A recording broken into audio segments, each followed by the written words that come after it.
आज मैं आपको एक कहानी सुनाता हूँ। आज है सियाचिन डे।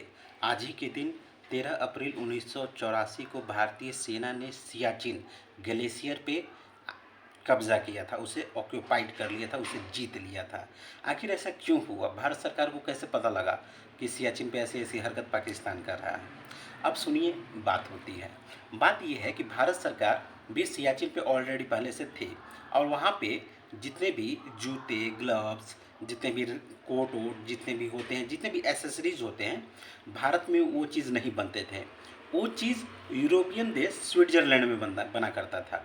तो भारत स्विट्ज़रलैंड की कंपनी को ऑर्डर दे देती थी कि मेरे पास 2000 आपको ट्रैकिंग, आपके जितने भी बर्फ़ वाले एसेसरीज चाहिए, कपड़े चाहिए, जूते चाहिए, मोजे चाहिए, उन सभी चीज़ों को एक स्विट्ज़रलैंड की कंपनी को ऑर्डर देती थी और वो उसे बनाकर वापस भारत को देती थी। भारत सरकार अपने जवानों को देते थे, पहन के वहाँ पे जाके ड्यूटी करते थे। अब ऐसा ही एक तगड़ा ऑफर, ठीक ना, उस स्विट्ज़रलैंड की कंपनी को, क्योंकि एकमात्र वही कंपनी थी जो ग्लेशियरों में रहने लायक कपड़े, जूते ये सब बनाती थी।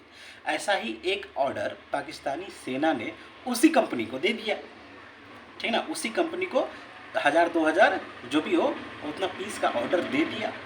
अब कंपनी को ये चीज़ पता लगा तो कंपनी के अधिकारी, ऑलरेडी पहले भारत से इनका बनता था, उन्होंने ये इन्फॉर्मेशन जो है, अब देखिए डिप्लोमेसी या फिर जासूसी कैसे होती है, ये इन्फॉर्मेशन, भाई कंपनी में कुछ लोग तो भारत के समर्थक होंगे ही, तो किसी टॉप वाले अधिकारी तो नहीं, लेकिन नीचे वाले किसी अधिकारी ने ये खुफिया रिपोर्ट चुपचाप एम्बेसी तक पहुंचा दी।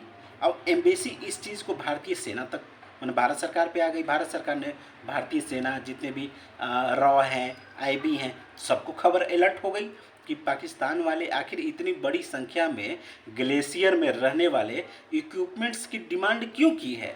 तो इन्होंने पूरा अपने जो पाकिस्तान में रॉ एजेंट्स जितने भी, उन सबको अलर्ट किया कि पता लगाओ क्या हो रहा है। तो पता ये लगा कि पाकिस्तान सरकार ने अपने हिस्से के जो सियाचिन ग्लेशियर्स हैं उसमें क्या है कि इन्होंने कई टूरिस्ट दलों को घूमने की अनुमति दी है और साथ ही साथ एक ट्रुप्स तैयार कर रहा है जो विश्व के सबसे ऊंचे जो युद्ध स्थल है, सियाचिन ग्लेशियर है, उस पर कब्जा करने की कोशिश कर रहा है। इस चीज़ की भनक लगते ही भारतीय सेना, रॉ, आईबी जितने लोग हैं, उन्होंने ऑपरेशन मेघदूत की रचना कर दी। 13 अप्रैल 1984 वह दिन था, ठीक ना। भारत लगभग 2553 स्क्वायर किलोमीटर में जो सियाचिन फैला हुआ है, जिसकी ऊंचाई जो है 5753 मीटर है, समुद्र तल से देखा जाए तो 18,000 फुट ऊंचाई पर है।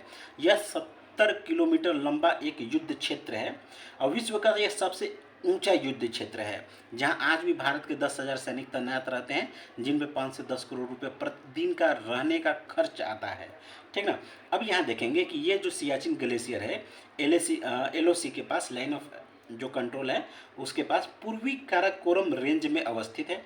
अब काराकोरम के 5 बड़े हिमनदों में सबसे बड़ा है, विश्व का दूसरा सबसे बड़ा हिमनद भी माना जाता है। अब भारतीय सेना ने ऑपरेशन मेघदूत के माध्यम से इनके वहाँ पहुँचने से पहले ऑलरेडी ये जो ऊपर ऊंचाई पे जैसे पहुँचने वाले थे, वो ऑलरेडी अंतिम वाले छोर तक भारतीय सेना घुस गई और कब्जा जमा लिया, बैठ गए। जब पाकिस्तान की सेना ऊपर से चढ़ी तो इधर से ताबड़तोड़ फायरिंग हुई, फिर दोनों तरफ से फायरिंग हुई, ठीक है। यह हुआ था।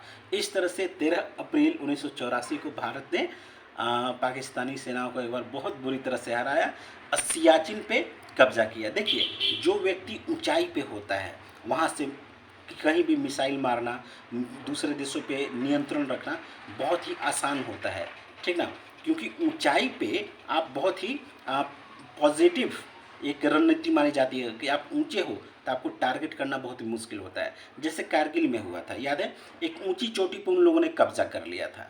तो ऊंची चोटी को नीचे से कब्जा करना बहुत मुश्किल काम होता है, ठीक ना, ये चीज़ें। तो सियाचिन का महत्व भारत के लिए बहुत है। यहाँ से पूरे पाकिस्तान से लेके आप इधर अफ़गानिस्तान से लेके ईरान तक कब्जे में ले सकते हैं, मिसाइल वहाँ से सीधे दे सकते हैं, मार सकते हैं। अब यहाँ देखिए, वहाँ से चीन पे भी पूरा एलएसी वाला जो हिस्सा है, ठीक ना, उस पर भी कंट्रोल रखी जा सकती है। तो इसका बहुत ज़्यादा महत्व है। लाइक कीजिए, शेयर कीजिए, सब्सक्राइब कीजिए। Thank you.